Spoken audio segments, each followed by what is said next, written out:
ជាបឋមសូមគោរពអាដាមបណ្ឌិតកុយលីប៉ូអគ្គនាយកក្រុមហ៊ុន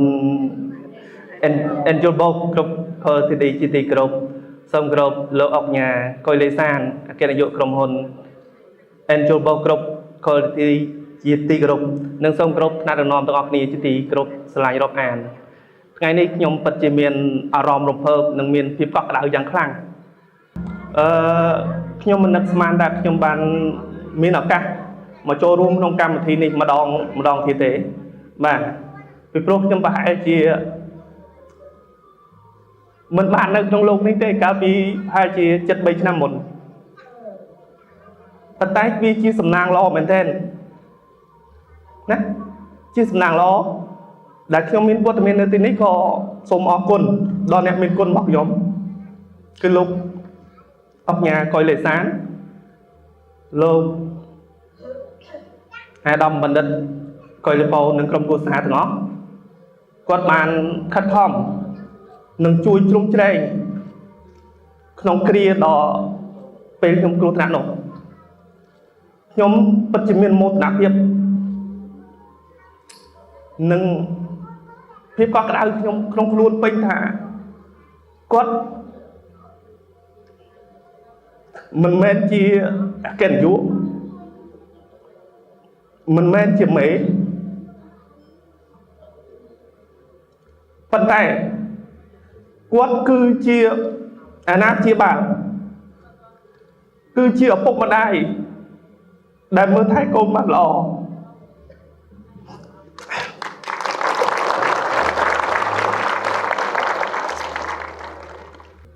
គាត់តែងតែផ្ដល់កម្លាំងចិត្តដល់ខ្ញុំរហូត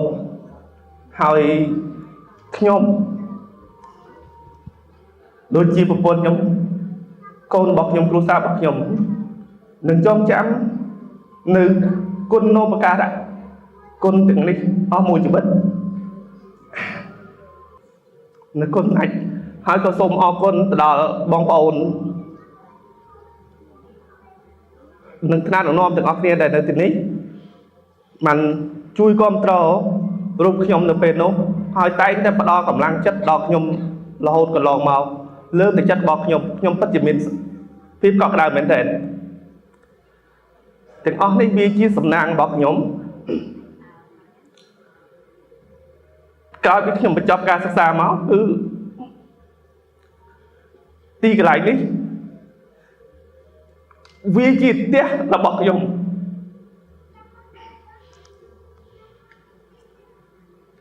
ពេលខ្ញុំមកពីខេត្តគាត់ដើរជាមួយគាត់គឺផ្ទះរបស់ខ្ញុំនៅទីនេះខ្ញុំអត់មានកន្លែងណាទៅទេហើយរយៈពេលជាង15ឆ្នាំនេះខ្ញុំបានបង្កើតបងប្អូនសាច់ញាតិរបស់ខ្ញុំយ៉ាងច្រើននៅទីនេះ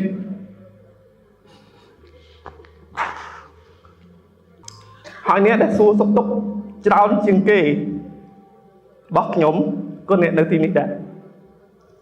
អ្នកដែលជួយខ្ញុំច្រើនជាងគេក៏អ្នកនៅទីនេះផងដែរដូច្នេះខ្ញុំពិតជាមានអារម្មណ៍ភើបមានសេចក្តីសប្បាយរីករាយយ៉ាងខ្លាំងខ្ញុំគិតថាខ្ញុំឡើងមកនិយាយនេះខ្ញុំនឹងនិយាយដោយអត់អញ្ចឹងទេប៉ុន្តែសូមអធិស្ឋានវារំភើបពេកបាទវាពិតជារំភើបពេកហើយពិតជាសូមអរគុណមែនតើបងប្អូនក៏ដូចជាថ្នាក់ដឹកនាំដែលមានវត្តមាននៅទីនេះហើយនឹងថ្នាក់ដឹកនាំដែលមិនមានវត្តមាននៅទីនេះផងដែរដែលគាត់តែងតែបារម្ភនឹងជួយជ្រោមជ្រែងខ្ញុំលើកទឹកចិត្តខ្ញុំរហូតឲ្យខ្ញុំតស៊ូនៅពេលគ្រាមួយខ្ញុំចិត្តតែរំលត់ទៅហើយប៉ុន្តែឃើញវីដេអូកិច្ចប្រជុំរបស់ថ្នាក់ដឹកនាំមកគ្រាបនោះដែលខ្ញុំកំពុងដាក់អុកស៊ីសែនបងប្អូនខ្ញុំឃើញលោកគ្រូអ្នកគ្រូទាំងអស់គ្នាផ្ដល់កម្លាំងចិត្តឲ្យខ្ញុំគឺខ្ញុំមានកម្លាំងចិត្តព្រឹសតែម្ដងប្រហែលជាលោកគ្រូអ្នកគ្រូទាំងអស់គ្នានៅទីនេះដឹងហើយណាវីដេអូនោះគឺធ្វើសម្រាប់ខ្ញុំបានឃើញហើយខ្ញុំពិតជាមាន Cầm lăng chất trong ruột ngớp làm một mình đầm bay mình nói chuyện tí sẽ lạnh bóc nhóm nâng đầm bay cái thang nâng mình là cả ai top song song côn chụp hồn nè để mình côn rồi bóc nhóm phong này nhóm bất gì cả nó nhóm sầm lại chất tới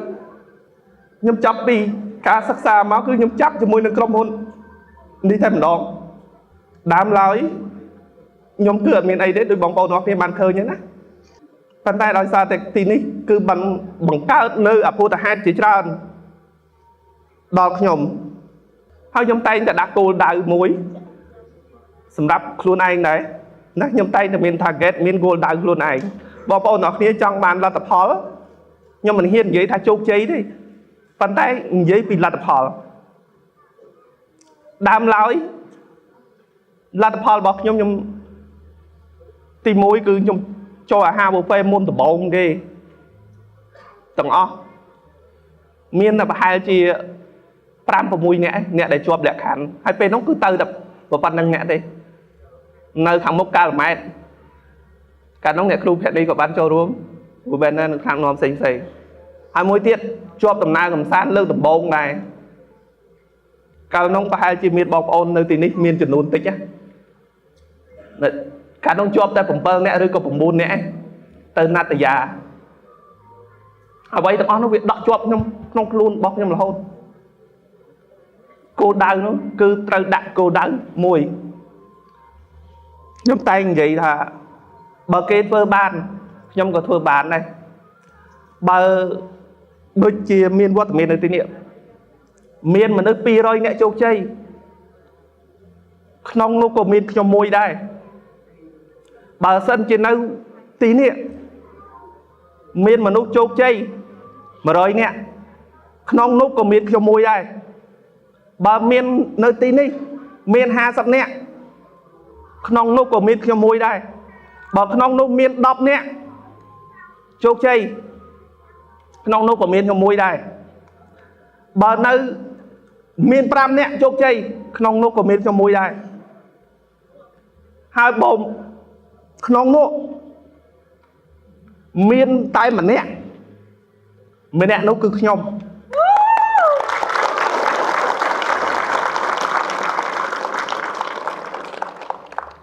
hơi trong thưa ban men bọc bầu nọc nè trong thưa tam nâng con cá nâng ban men khi đã tầm nào công san tới cái vật tê bờ cây chọp nhom có chọp đấy khi đã tầm nào công san từ tầm nào công san trong sọc cây chọp nhom có tới được chọp đấy bờ cây lang tầm này nhom có tới tầm miền tầm này lang này cao vì muốn bom bầu nọc nè đắng miền tầm này CA mày nói bà nhóm sẽ lạnh nhóm khơi nào nó cốt vì nè còn làm gì ấy đôi chân này nè bẩn top cứ nhóm hay nhóm có thơ bàn nè ní chỉ cô đào dương trâu đặt bờ nào nó có chi lan nhóm có đã cô đào thà chi lan hay nhóm có thơ bàn nhận tật và còn mình ai đôi chân này trong trong là bò đọc nhé bờ sân gì trong thưa ở vậy môi cứ trâu tại miền cô đào đã cầm nót target môi mà anh đâu tớp dương tự đào bờ dương phơ đòi casman phơ đòi chất trong thế cứ mình ai tơ rùi bàn này ở rương phliêng ở rương ốp sạ ở rương bà người na có chụp đây phần tay tầm khăn ta cô đào dương ai đào tự đào lọt hay ca chốt cháy cứ chia cam giật đào ca chốt cháy với chia ca bần to ta phần năng bà anh đi đôi chia cô đào được không chỉ vật bọc nhom chẳng nhom đã cô đào chia bần to hay nhom nâng cô đào thì mùi tiết cư nhom tay này dậy lên mùi cô sai nhom đấy nhom nâng rô bộ phôn na để sát chừng kê rồi bọc nhom hay nhom mình miền là cắt từ sài nhận xây như thế đôi chân nhom rô bàn men đập luôn nhom này bà hai con men trâm tay chi bộ phôn nó sát thế con chiên này ri đó cha sầm đập nhom tôi giờ nhom chụp ốp sạ chụp bánh hai dạng này con tay này dạ phê chiên 7 nămประมาณ năm đấy cứ con đã tu sọc bãi sọc giang chỉ cru pet chiaប្រពន្ធជាខ្ញុំមិនដឹងថាពលមាននៅគុណរបស់គាត់យ៉ាងម៉េចទេសម្រាប់ខ្ញុំរងថ្ងៃនេះណាដូច្នេះសូមបងប្អូនអរគ្នាជួយសហការខ្ញុំផ្ទះដែរខ្លាំងជូនគាត់មួយបាទ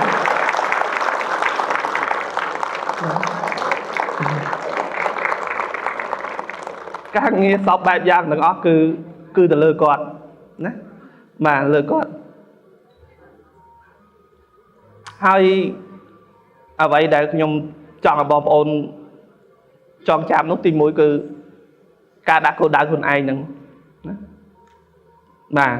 បើគេធ្វើបានយើងក៏ធ្វើបានហើយទី2ដែលខ្ញុំចង់ឲ្យជាការចងចាំរបស់បងប្អូនអរគ្នាគឺត្រូវតែធ្វើឲ្យខ្លួនឯងញញឹមហើយនឹងឲ្យពិភពលោកញញឹមដូចជាថ្នាក់នាំបានទាំងអស់គ្នាបានធ្វើការចែកម្លែកពីខាងដើមគឺលុយកាលណាតែយើងមានលុយខ្លួនយើងញញឹមទេបងប្អូនអរគ្នាអ្នកដទៃញញឹមទេប៉ុន្តែបើសិនជាយើងគ្មានលុយយើងក៏មិនអាចញញឹមកើតទេមែនទេ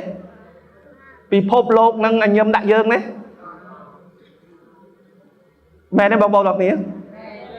បាទហើយថ្ងៃនេះខ្ញុំពិតជាមានអារម្មណ៍ប្លែករដងកាលពីមុនខ្ញុំបានឡើងលើនិយាយលើវេទិកាគឺមានថ្នាក់ដឹកនាំនៅមួយផ្នែកណាមួយប៉ុន្តែមកនេះខ្ញុំបើសិនជាខ្ញុំអត់ស្គាល់ខ្ញុំមើលអត់ដឹងថាអ្នកណាជាអុកញ៉ាអ្នកណាជាមេអ្នកណាជាអីទេគឺស្មើគ្នាទាំងអស់ពីព្រោះអង្គុយស្មើភាពគ្នាទាំងអស់បាទប៉ុន្តែអ្វីដែលសំខាន់គឺគំនិតមែនទេបងប្អូនទាំងគ្នាបាទសំខាន់គឺយើងជាយាមគំនិតយើងដូចគេនិយាយលេងថាអីគេបាទគំនិតកើតកំណើតមានហើយក៏បើគំនិតយើងបាទអ្វីក៏ដោយក៏វា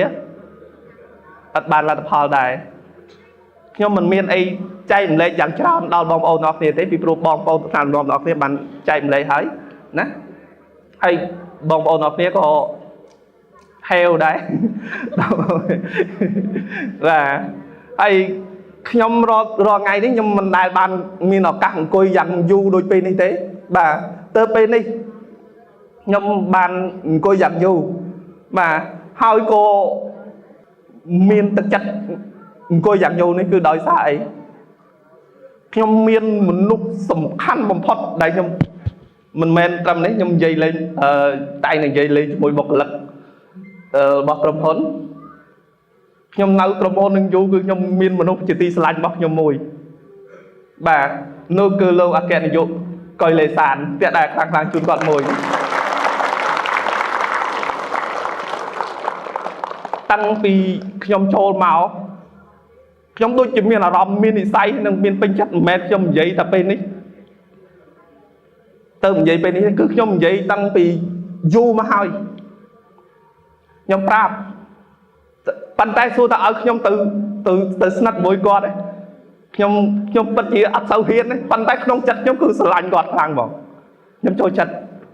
គាត់មិនមែនស្រឡាញ់ធ្វើអីទេគឺបាទហើយខ្ញុំមានឱកាសនៅពេលនេះអង្គុយនៅកន្លែងនេះក៏ដោយសារតែគាត់ដែរបាទ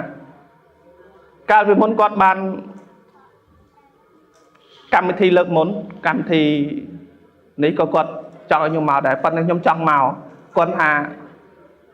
រាងកាយរបស់ខ្ញុំគឺមិនអាចមកបានពេលនេះទោះជារាងកាយខ្ញុំមិនអាចមកបានក៏ខ្ញុំត្រូវតែដាច់ខាត់ក៏ត្រូវតែមកបាទហើយក៏មកបានពិតប្រាកដមែនហើយខ្ញុំសប្បាយចិត្តណាស់ហើយខ្ញុំវាបើមិនបានជួបលោកកេនយុហើយមិនបានជួបបងប្អូនរបស់គ្នាខ្ញុំមានអារម្មណ៍ថាទៅវិញដូចជាបិទភ្នែកអត់ចិត្តបាទនិយាយមែនបាទពីព្រោះជាគ្រួសារមួយដែលខ្ញុំបានរស់នៅត្រូវភ្លៀងត្រូវខ្យល់ត្រូវក្តៅហើយក៏ត្រូវម៉ាស៊ីនជែកយ៉ាងច្រើនផងដែរបាទកន្លែងនេះដែលផ្ដល់អ្វីដល់ខ្ញុំពិតជាមានសំណាងមែនទែនបាទហើយក៏សូមអរគុណមានតែអរគុណ